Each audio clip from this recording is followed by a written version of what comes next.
शांति। 2 अप्रैल की मुरली है। आज अव्यक्त मुरली है, रिवाइज कोर्स है। 18 फरवरी 94 की मुरली है। मुरली का टाइटल है स्वमान की स्मृति का स्विच ऑन करने से देहभान के अंधकार की समाप्ति होती है। आज अकाल मूर्त बाप सभी अकाल तख्तधारी, विश्व कल्याण के ताजधारी, मस्तक के चमकते हुए बिंदी के तिलकधारी बच्चों को देख रहे हैं। हर एक तख्तधारी भी है, ताजधारी भी है, तिलक भी सभी का चमक रहा है। सभी के मस्तक के बीच आत्मा बिंदी सितारे के समान दिखाई दे रही है। देखो, आप सभी अपने तख्त, ताज और तिलक को देख रहे हो। सारी सभा बाप दादा को ताज और तिलकधारी तख्त नशीन दिखाई दे रही है। देखो, ये अलौकिक सभा कलयुग की राज्य सभा और सतयुग की राज्य सभा से भी कितनी न्यारी प्यारी है। तो आप सभी को अपना तख्त, ताज और तिलकधारी स्वरूप प्यारा लगता है ना? अब आप पूछ रहे हैं, आप सभी को तख्त, ताज और तिलकधारी जो स्वरूप है वो प्यारा लगता है ना? तो बाबा कहते सभी की श्रेष्ठ स्थिति की झलक इस सूरत को फरिश्ता बना देती है। क्या कहते बाबा? सभी के श्रेष्ठ स्थिति की झलक इस सूरत को फरिश्ता बना देती है। साधारण सूरत नहीं, फरिश्ता सूरत। तो फरिश्ता सूरत भी कितनी प्यारी है। फरिश्ते सभी को बहुत प्यारे लगते हैं ना, क्योंकि फरिश्ता सर्व का होता है, एक दो का नहीं। बेहद की दृष्टि, बेहद की वृत्ति, बेहद की स्थिति वाला फरिश्ता। फरिश्ता अर्थात सर्व का रिश्ता एक बाप से जुटाने वाला। फरिश्ता अर्थात डबल लाइट।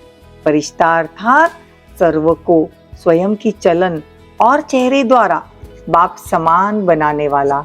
देखो बाबा कितना अच्छे से कहते हैं, फरिश्ता अर्थात निमित्त भाव, निर्माण भाव, सर्व के प्रति कल्याण की श्रेष्ठ भावना। ऐसे फरिश्ते हो ना, फलक से कहो हम नहीं होंगे तो कौन होगा? फलक है ना, बाबा पूछ रहे। तो बाप दादा ऐसे फरिश्तों की दरबार देखते हैं। सिर्फ इसी स्वमान में स्थित रहने से देहभान स्वतः ही समाप्त हो जाएगा। बाप दादा देखते हैं कि बच्चे देहभान को छोड़ने की बहुत मेहनत करते हैं। एक देहभान के रूप को छोड़ते हैं तो दूसरा आ जाता है। बाबा कहते छोड़ने में मुश्किल है, लेकिन धारण करना तो सहज है ना। तो बाप दादा कहते हैं कि स्वमान में सदा रहो। देखो, पहले बाबा ने कहा फरिश्ता रूप बाबा ने दिखाया। अब बाबा कहते हैं देहभान छोड़ना मुश्किल लगता है तो स्वमान में रहो। तो स्वमान की तो कितनी बड़ी लिस्ट बाबा ने दी है हमको। तो एक देहभान छोड़ते हम तो दूसरा आ जाता है। तो बाबा कहते हैं स्वमान में रहो।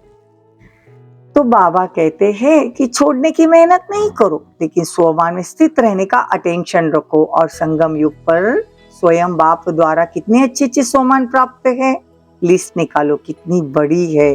तो सवेरे सवेरे स्वमान की स्मृति दिलाओ अपने आप को। तो बाबा कहते हैं कि मेहनत नहीं लगेगी तो बार बार भिन्न भिन्न देहभान को मिटाने की मेहनत क्या करते हो? स्वमान की स्विच को ऑन करो। मतलब स्वमान की स्मृति का स्विच ऑन करना ही देहभान को मिटाना है। कितनी भी गहरा काला बादल सूर्य की रोशनी से छिपाने वाला हो, लेकिन आपके पास ऑटोमेटिक डायरेक्ट परमात्मा लाइट का कनेक्शन है। डायरेक्ट लाइट है ना? लाइन क्लियर है या लीकेज है? किसका लिंक होता है लेकिन लीकेज हो जाता है। तो डायरेक्ट लाइट कितनी पावरफुल होती है। बाबा बता रहे हैं कि इस वर्ष क्या करेंगे। बाबा पूछते हैं हमको, बच्चे इस वर्ष क्या करेंगे? मेहनत समाप्त, मोहब्बत में लवलीन हो जाओ। लवलीन हो, हर कार्य करो। जो लीन होता है उसको और कुछ दिखाई नहीं देता, आकर्षित नहीं करता। तो लव में रहते हो ऐसा कोई होगा जो कहे कि मुझे बाप से प्यार नहीं, लव नहीं। सभी का लव है ना, लेकिन कभी लव में रहते हो, कभी लव में लीन रहते हो। नहीं तो देखो, मन बुद्धि द्वारा स्थिति में स्थित होकर, मतलब बाप दादा की याद में स्थित होकर सर्व संबंध उसके साथ रखना। देखो, साथ भी है और सेवा में बाप हर समय साथी है। तो इस समय बाप स्वयं हर बच्चे को सर्व संबंध की ऑफर करते हैं। जैसे समय वैसे संबंध में साथ हो वह साथी बनाओ। कोई समय तो संबंध से साथी बनाते हो, तो कोई समय किनारा कर देते हो। फिर कहते हो अकेला फील होता है, चलते चलते अकेलापन लगता है। और अकेलापन होने से क्या होता है? अपनी श्रेष्ठ जीवन, साधारण जीवन अनुभव होती है। फिर कहते हो बोरिंग लाइफ हो गई है, कुछ चेंज चाहिए। एक तरफ बाप दादा को खुश करते हैं कि हम कंबाइंड है। कंबाइंड कभी अकेला होता है क्या?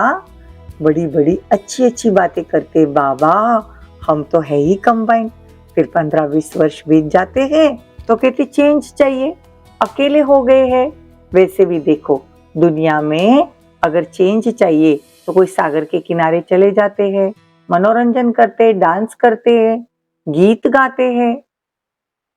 तो बाबा कहते हैं यहाँ भी ऐसे ही है, यहाँ तुम सागर के किनारे आ जाओ। बाबा को भूल जाते ना, बाबा सागर है।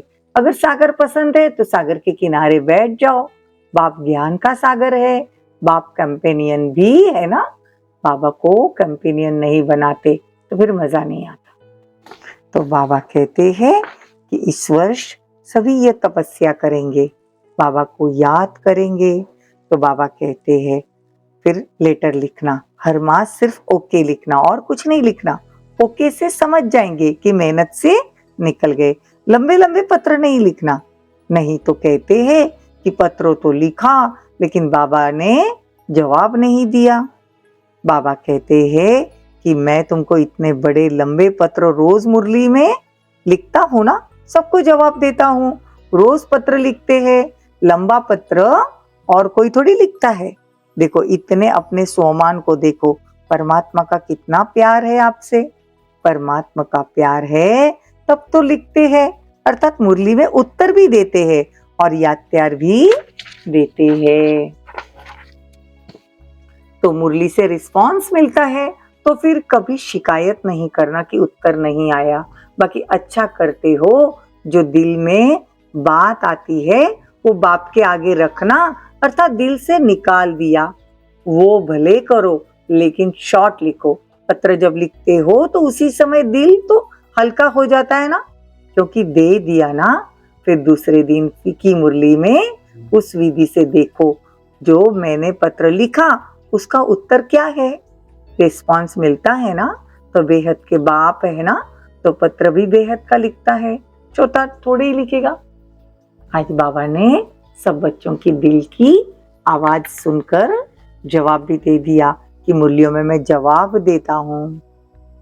तो बाबा कहते ये सेवा करो, सबको बाबा का परिचय दो। तो सेवा का यह प्रत्यक्ष फल है कि सबकी दुआएं मिलेगी। जिसके हाथ में बुक जाता है, जिसके हाथ में बुक जाता है, उन सब की दुआएं उसके खाते में जमा हो जाती है। जो निमित्त बनते हैं, चाहे देने की सेवा, चाहे बनाने की सेवा, चाहे आइडिया निकालने की, चाहे लिखने की, सबको दुआएं मिलती है। तो कितनी दुआएं मिल रही है, बहुत दुआएं मिलती है। आप सिर्फ रिसीव करो, अपने में ही बिजी रहो तो दुआएं रिसीव नहीं कर सकते। इसलिए बाबा कहते हैं ज्ञान योग सेवा में बिजी रहो।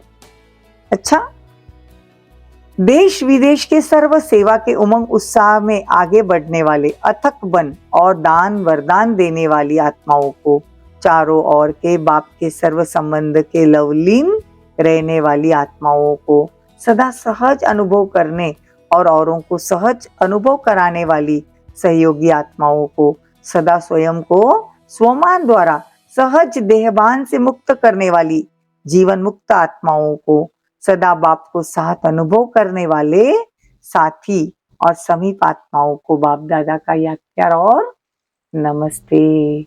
हम रूहानी बच्चों की रूहानी माता पिता बाप दादा को याद प्यार, गुड मॉर्निंग, नमस्ते, थैंक यू, बहुत बहुत शुक्रिया। वरदान, अपने आदि और अंत दोनों स्वरूप को सामने रख खुशी व नशे में रहने वाले स्मृति स्वरूप भव। जैसे आदि देव ब्रह्मा और आदि आत्मा कृष्ण दोनों का अंतर दिखाते भी साथ दिखाते हो ना, तो ऐसे आप सब ब्राह्मण स्वरूप और देवता स्वरूप दोनों को सामने रखते हुए देखो कि आदि से अंत तक हम कितनी श्रेष्ठ आत्माएं रही। आधा कल्प राज्य भाग्य प्राप्त किया और आधा कल्प माननीय पूजनीय श्रेष्ठ आत्मा बने, तो इसी नशे और खुशी में रहने से स्मृति स्वरूप बन जाएंगे। स्लोगन, जिनके पास ज्ञान का अथाह धन है उन्हें संपन्नता की अनुभूति होती है। ओम शांति। ओम